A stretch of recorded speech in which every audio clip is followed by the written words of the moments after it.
Alright, so we're going to put the axle seal in. I've got a new axle seal here.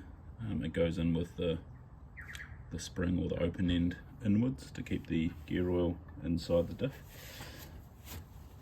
I'm just going to give it a bit of a clean up, a bit of brake clean.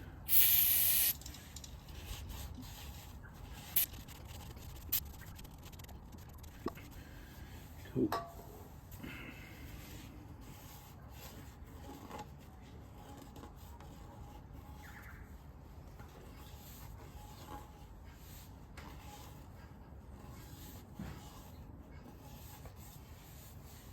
So it goes in like that. So I'm just going to pop a little bit of this Loctite retaining compound. I'm pretty sure this is supposed to be for bearings, but I think it works for seals as well, so I'll just put a little bit on the outside of there.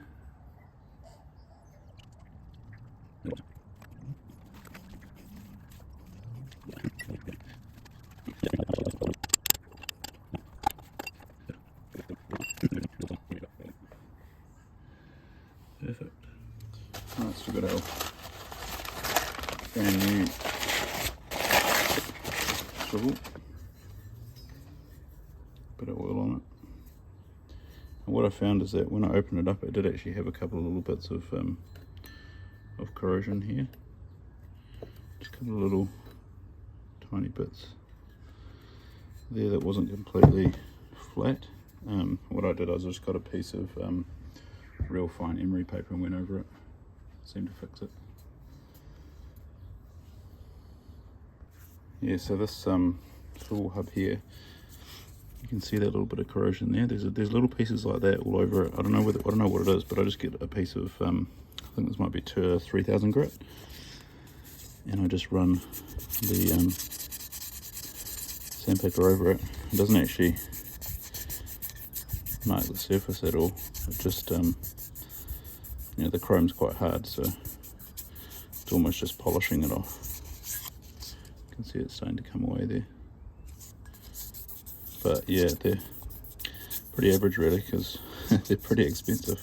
These kits aren't cheap, you know, especially over here in New Zealand. We pay probably another whatever the cost of the product is on top of that for shipping. So I think these are about $400 and something plus shipping. You know, so you're talking probably $600 to get one side, $1,200 for both sides, which is about, yeah, quite expensive really, or even more than that actually, I think. But yeah, you can see that it's come up all right now.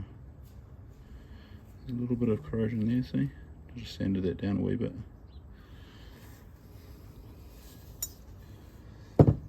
Alright, so our next job is to press our seals and bearings into the swivel hub. So this is the way that the swivel hub goes. So if you're looking at the front of the vehicle, you want it to taper in that way. So basically you've got a bearing that sits in the bottom, and then you've got a bush that sits in the top. So this is the bush here. So you've got a bush with a pin that goes inside that. So yeah, just make sure you get that camber right. You can see how it goes off to the left there. The one that's further in is always the inside. The one that goes further in is always the top, and the one that sticks out further is the bottom. If you get that wrong, obviously your camber is going to be well out, and it will affect the steering, and it just won't work. So what I've found is it's best to press these in. If you try and hit this in with a hammer around this edge here, you can actually mushroom that out, and it will press that bush inwards, and your pin won't be able to fit in, or your pin will be super tight. So that's not what we want. So what I just do is just put my swivel on the bottom there, get it to the center, or roughly to the center, and then I've got a piece of 6mm plate here that I'll just pop on the top like that, and then just slowly press it down and just keep an eye on it, because you basically just want it to go in nice and straight.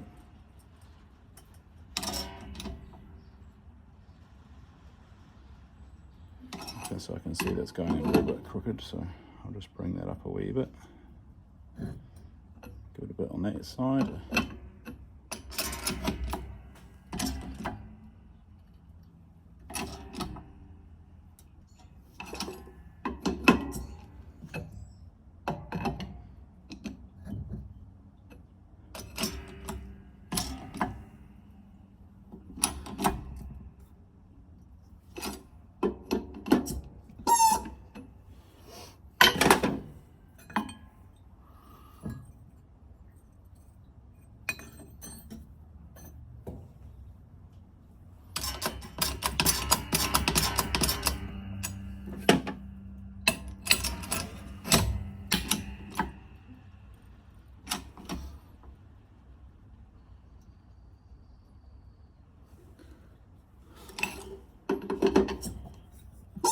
Next thing to do is to jump onto the other side.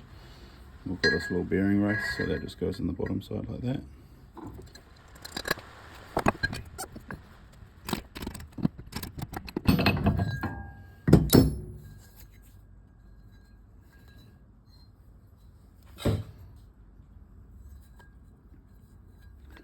Set it all the way around in there. There we go. You feel with your fingernail.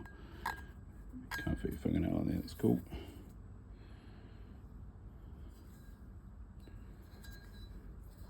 Now we've got our bearing, half shaft bearing. Now these are the genuine Spanish bearings, because they are quite a mission to change, because you've got to take your whole swivel hub off and you're not really going to be in there much, the same as that seal there. I decided, to splash out on those ones. They were quite expensive. They were, $120 a side, I'm pretty sure. So we've got the bearing in there, and then we've got our other bearing race, which is the closest, the middle one there, is the inner bearing race, which is on our half shaft. And that basically just supports our axle. This one's quite a nice bearing, because it's got a shell all the way around, so you can just slowly tap it in with the hammer.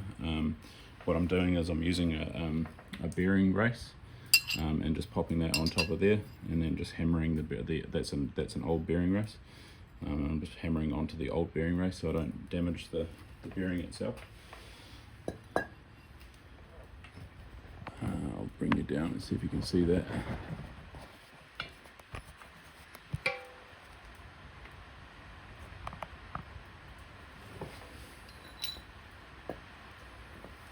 So what I'm doing is just hammering one side, giving a wee tap like that.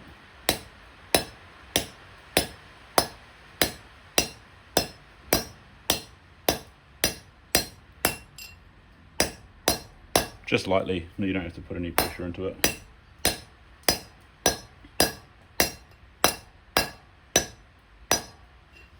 You just feel all the way around, make sure you're going in nice and square.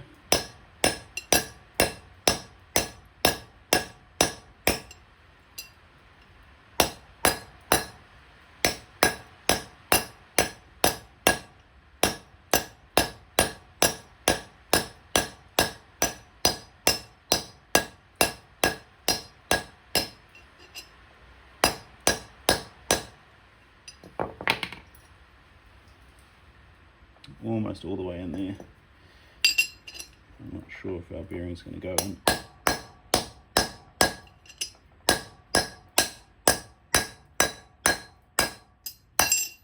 Looks like it's seated, to be honest. Yep, we're all the way seated there, so that was nice and easy. That bearing is not very tight. You can see, kind of see there, that we're all seated again. Yeah, there you go. You can see that we're seated towards the back edge there. I'm just want to make sure you go all the way around and just double check that it's in there nice and square. It looks good.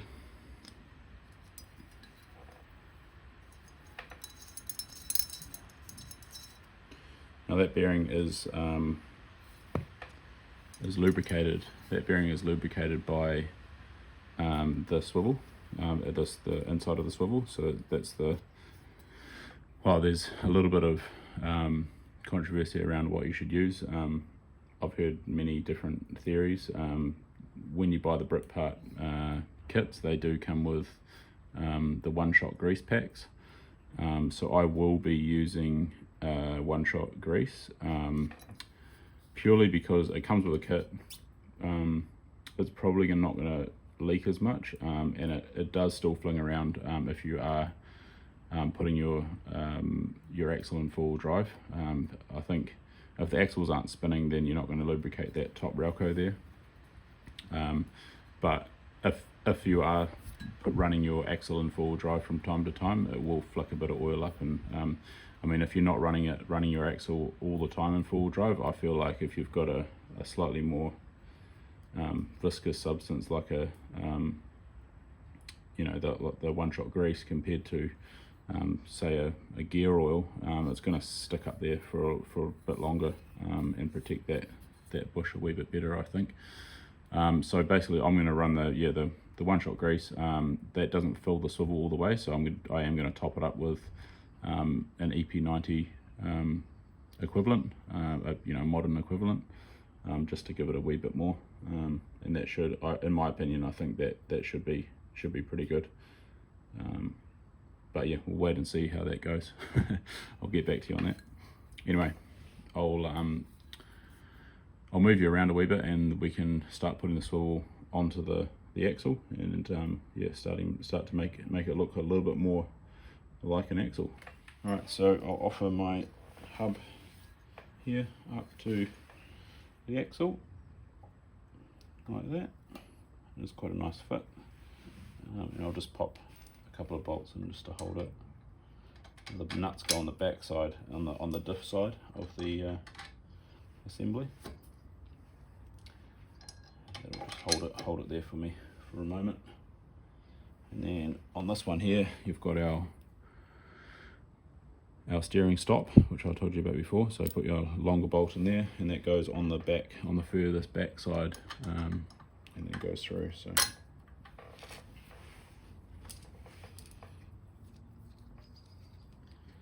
put our last 3 in there, or 2 in.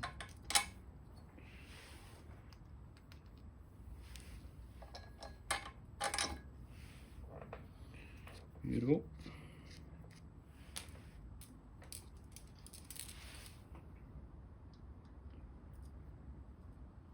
And now what I'm going to do as well, before I forget, is blob on a bit of, I'm using this stuff here, copperies. It's basically just a non-stick or anti-seize grease to stop your nuts rusting on. Obviously these are nylock, so I'm not too worried about them coming undone, but more of just a, save future me an issue. So I'll just put just a tiny dab on. You just want to get a little tiny dab on the threads. Doesn't need much, just enough to sit in the threads.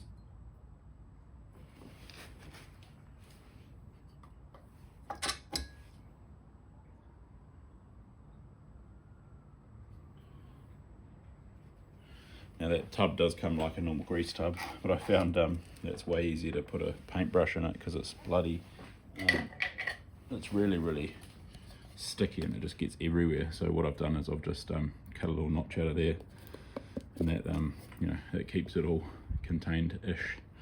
But yeah, keeps all the crap out of it and keeps it contained like that. Good little tip. All right, throw our nuts on.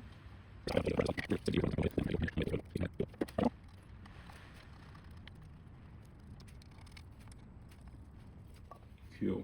Alright, so that's on. Basically now we're just 2 spanners, tighten it all up, and get it nipped up, and that's the basically the swivel attached to the axle. So this is the lower, this is a later series. The earlier ones had the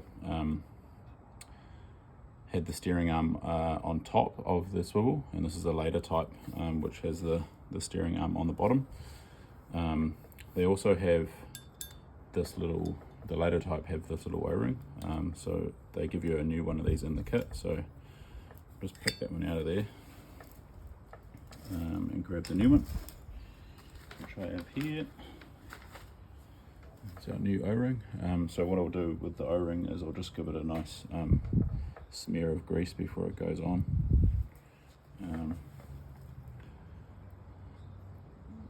Should be good. Put that on there. Just give that a nice smear of grease around there. Not thick, just a little bit.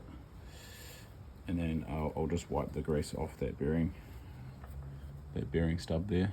I'll just wipe the grease off that using a little bit of brake cleaner. Because what we'll do is, I'll show you in a minute, is we're going to basically use bedding compound on that bearing to keep it in place. All right, so that there. So what I've got here is my bottom bearing. This will sit into the swivel housing itself, and then this bearing basically just sits on top of there. Now that is a just a tolerance fit. It's not tight or anything. I think the reason for that is obviously you're only going to be turning the steering wheel left and right. You know, it's not actually running a huge amount of RPM or anything on it. So I guess that they weren't too worried about that spinning. The problem with that is that if that bearing stays in the same spot, what it'll do is it'll actually favour a spot in the bearing race, which sits in the bottom of the swivel there. And what it'll do is it'll end up just making grooves in it, and then it'll end up spinning on this here rather than the bearing spinning. So to counteract that, what I'm going to do is I'm going to run a little bit of this stuff here. This is retaining compound, and that basically will just keep the bearing still. It's basically just like a glue. It's like a thread lock, but for bearing surfaces. And so when I put that bearing on there, I'll just put a little bit of that onto that surface, and that'll keep that bearing still, and that'll stop that bearing race prematurely failing. Because yeah, what you'll end up getting is like a dead spot in the steering, where the steering will always want to be sitting in that straight ahead spot, and then when you go to turn, you'll get like a bit of resistance to get out of that groove. So we don't want that anyway. I'll put that aside for now, and what we'll do is we will pop that in. So this one goes in this side, and so you've got a little bite cut out of that. You see that there, and then that's to allow for the drain hole on the side there. So we know that's on the bottom because obviously you can only drain out the bottom. So I'll just take those nuts off there. And basically that just wants to sit on top of there. Now what I like to do with this is, and what I've done on the other side, is the old way of doing it is to, like the old type that you used to have to shim both sides. Apparently, it's really quite hard. I don't know. I've seen varying information, but it says that you don't really need to shim both sides. On the other side, I actually used about what did I use? 2-point-something millimeters of shims. So I used you get four sizes of shims. I used the 2 larger ones, and then 1 of each of the 3 smaller ones to make up that was my perfect resistance. So what I'm going to do is, on the other side I used 1 mil on the other side, and then used one of each on the other side. So if that makes sense. They say you don't need to do that, but I figure it's better to have almost the same shims on either side, because that's basically just going to center your swivel hub. I don't know, let me know what you guys think, but I'm going to do it this way. I'm sure it'll be fine. I've had a look at the other side, which I've already done, and it seems fine. The seal's wiping perfectly, so I don't see any issues with it. Alright, so we've got here, these are our shims, so they're really easy to tell apart. So I've got three of the larger ones there. You can just tell by just bending them. That's the second, because it bends slightly. The third thickness it bends a lot more than the next one. And then the last one is basically like, you know, it's like tinfoil almost, it's paper thin. So yeah, we've got our four sizes. So what I'm going to do is I'm going to add one of these, which is the larger type. I'm going to add one of those to the bottom, and then I'm going to shim my top from there. So yeah, hopefully this side is the same or similar. I mean, I bought all the parts the same, so I'm presuming that this side is going to be similar. But yeah, you never know. Alright, so what I'm actually going to do is I'm going to pop that onto there. Or actually I'm going to pop that onto that side, and I'm going to put a little bit of retaining compound on that, just a little bit, because I just don't want any leaks to be coming out the bottom of that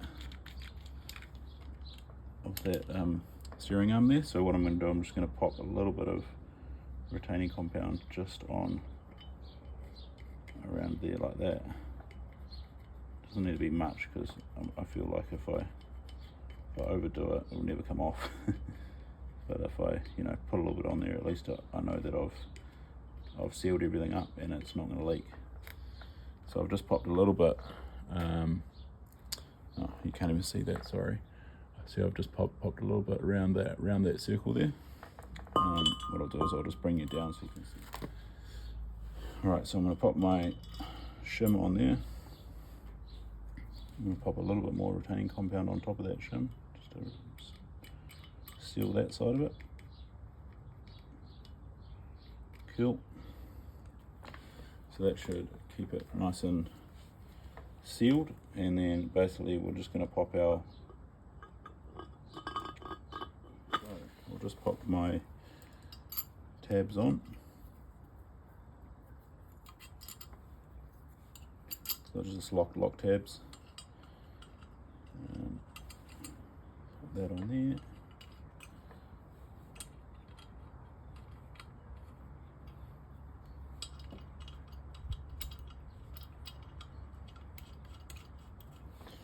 Now all I'm going to do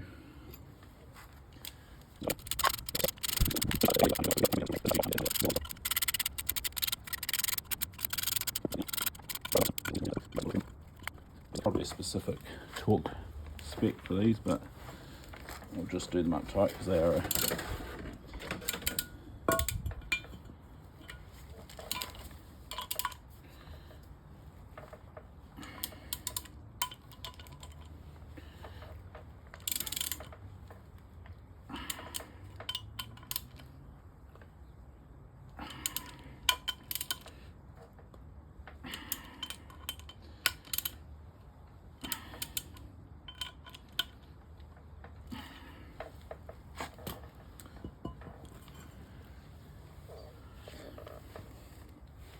right. Now you can see the bottom of that. So that's the, obviously we've got our arm sticking out there, and then you can see the pin sticking up that I was showing you before. So what we're going to do is we're just going to get that retaining compound again. I'm just going to pop a little bit of that onto that surface there. Like I said before, it doesn't need to be a whole lot, so I'll probably just do this side and give the bearing a bit of a spin once it gets on there, and that should be it. So we've got that, we've got our bearing, so I'm just going to pop that on top like that, and I'll give her a bit of a spin around like that. Just grab the inner race and spin it around, and that's us. So that will set, and that'll just retain that bearing in there. We won't have to worry about that in the future. Alright, so our next part here is we're basically going to be setting our preload on our swivel hub steering. So what that entails is, just pop that down here for a second. This comes with a little washer here, pressure washer. And that basically just sits in the top of our bush here. And what I'll do before I do that is I just like to give it a little bit of grease, the one-shot grease. So this is the one-shot that Brit Park gives you in the kit. So I'll just give it a bit of bit of a mix up. It's basically like between a grease and EP90, so it's not, it's kind of a liquid grease. And I just reckon it's good to pop a little bit in there. That'll just make sure that you've got a little bit of lubricant up there before you go and set your preloads, because as soon as you set your preloads, if you go and lubricate something if you set your preloads with something dry and then you go and re-lubricate it, then it's obviously not going to be giving you the best readout. You can see there that it's just smushed out. Just get a little bit of that, pop it up here.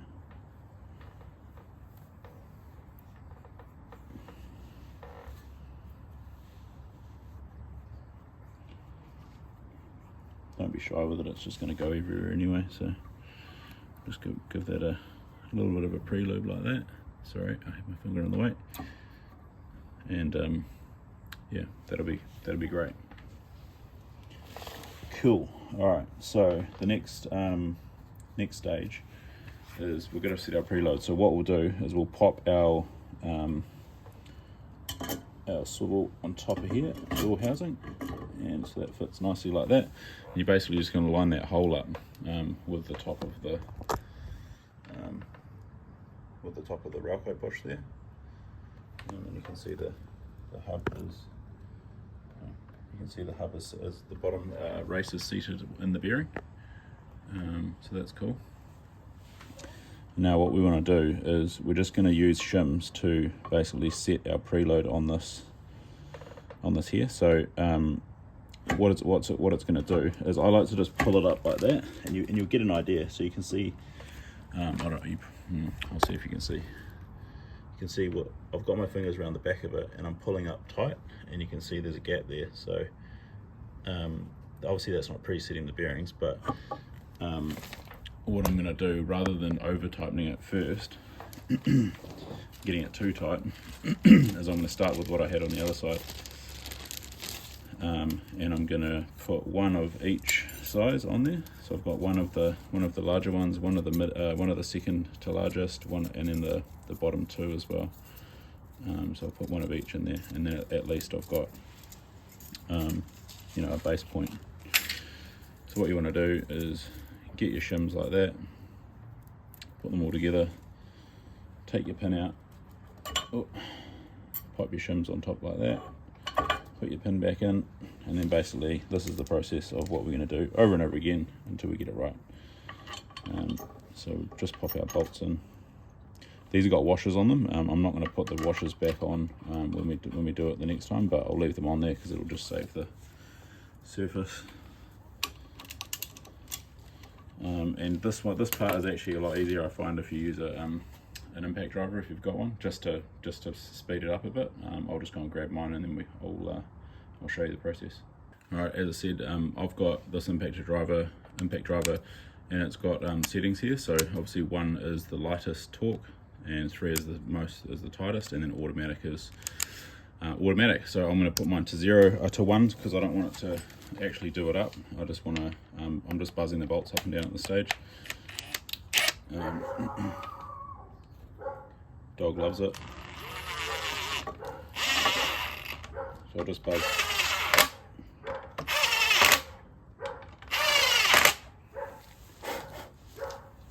Alright, so I've done that up, and now I'll just nip them up with the spanner, with the socket.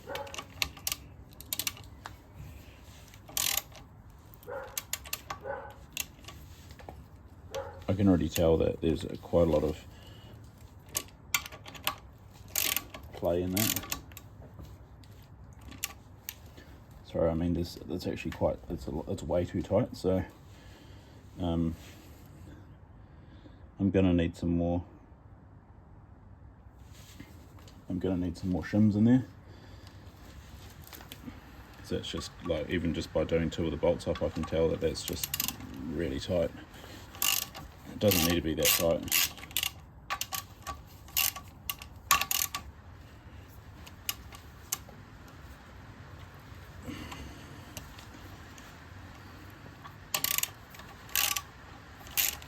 Obviously, as these wear, you may have to remove shims. So You know, it's never going to be perfect, but you're never going to have to use no shims. It's just going to, you're going to have to use some shims. It's just how many is the question. So this is why it's annoying. So we're just doing up and undoing bolts.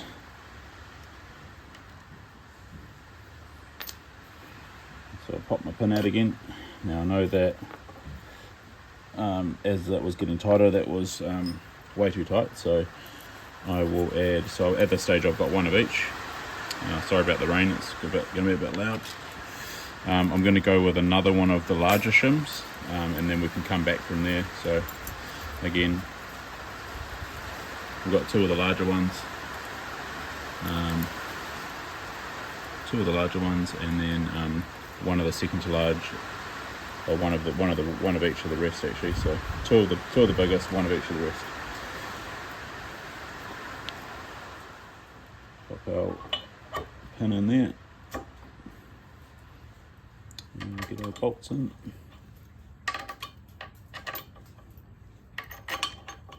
Get them started by hand, so I'm not going to cross thread anything.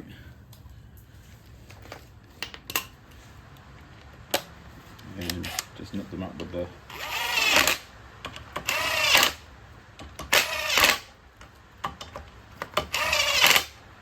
now. So we've got these almost done up, and it's still very, very loose. So I'm thinking we've found the outer.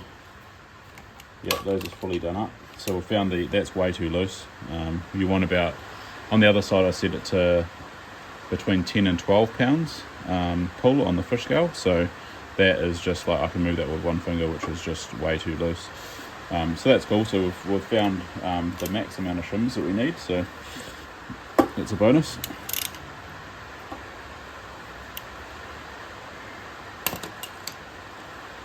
Get our drill.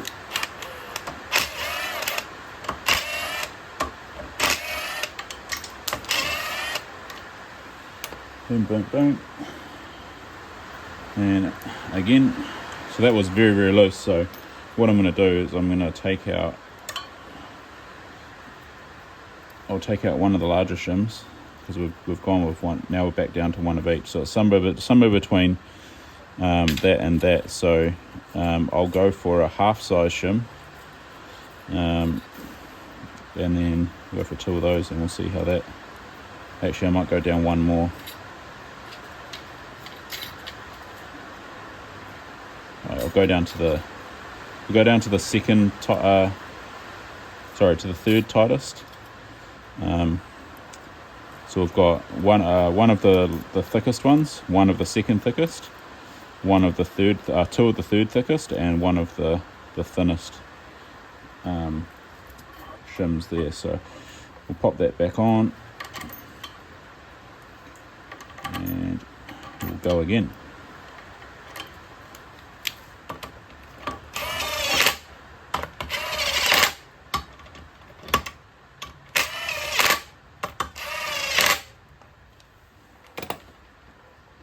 Alright, so now we've got a little bit of play in there. A little bit of tension in there. So I'll just make sure those are buttoned up.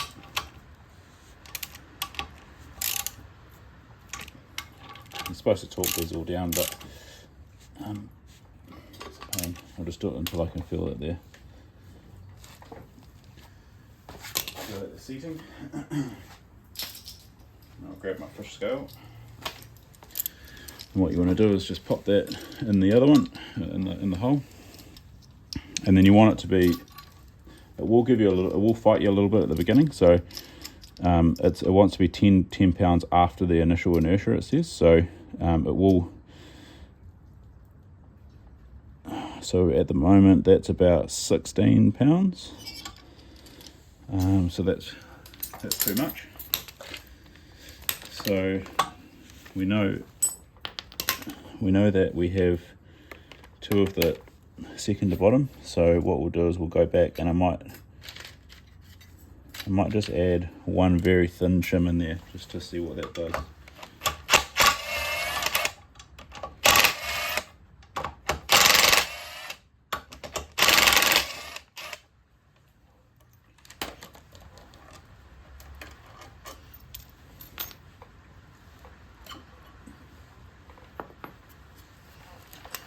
Alright, again, so we've got our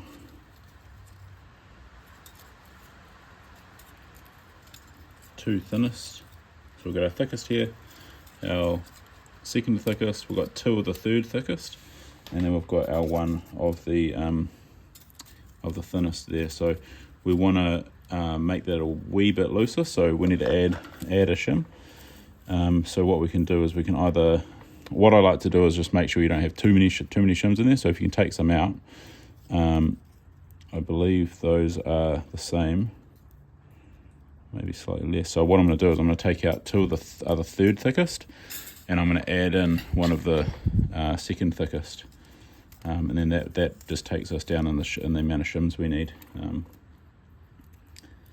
Right, so I'll pop the shims back on. Same again.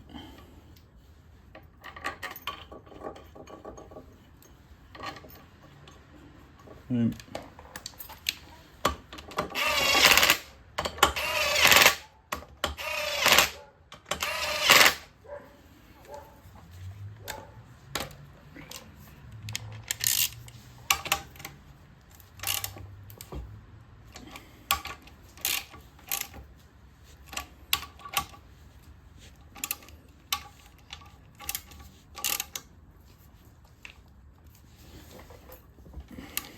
Alright, so that's done up. I'm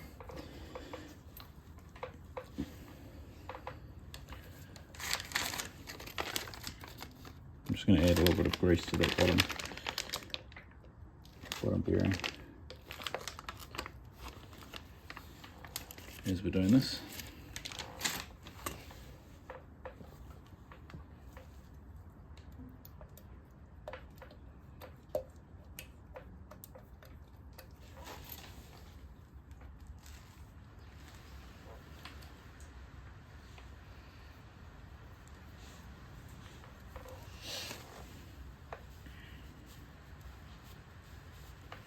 Push it in there a wee bit, so it's still feeling quite tight now, so give that a test.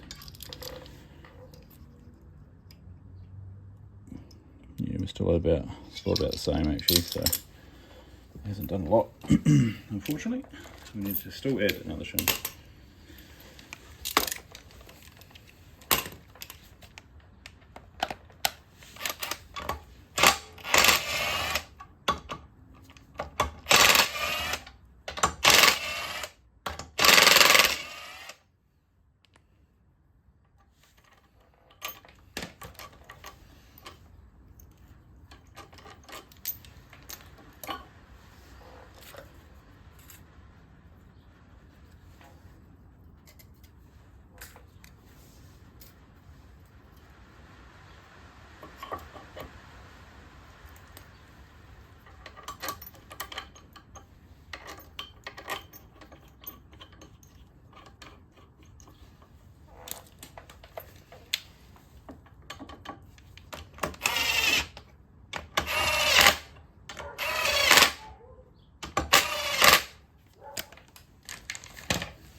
Right, let's give that a go.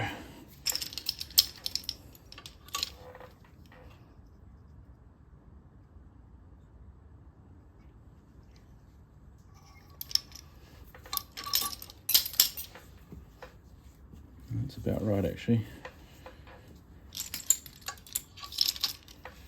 I'm not too worried if it's slightly over. Yeah, that's about 14 pounds there.